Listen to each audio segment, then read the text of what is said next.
جغلن قربان بیشیم با هم ایت بجه دوشاب امی شیرنی اصیل گیلانه شماره آموزش بده. 4 لیوان برنج هاشمی یا علی کاظمی اگه دارید از 3-4 ساعت قبل خیسه کنید، ایزه بهش نمک بزنید، بعد از 3-4 ساعت تنید آبکش بکنید تا آب ایزه از آبکش بیزیر.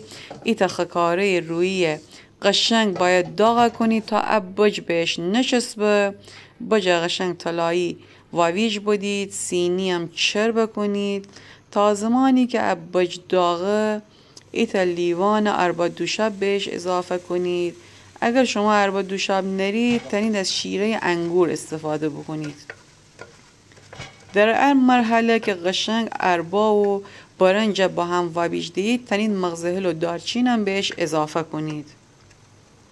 بعد از اینکه قشنگ واویج بخورده بجه دوشاب سینی چر بدرون خله کنید.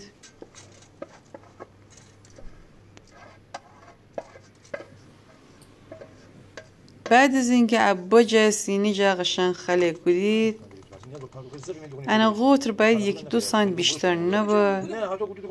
ایز کنجده بجه رو بزنید. مغز گردو هم تنید به هر اندازی که دوست دارید خورده کنید.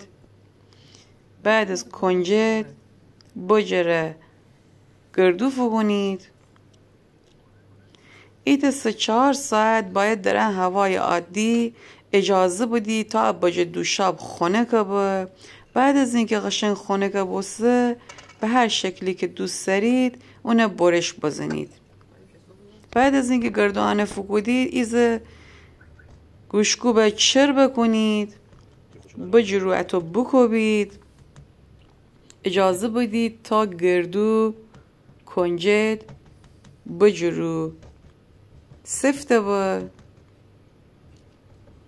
بعد از اینکه آماده بسته نوش جان بکنید. لایک و کامنت و سابسکرایب شما رو یاد نشه.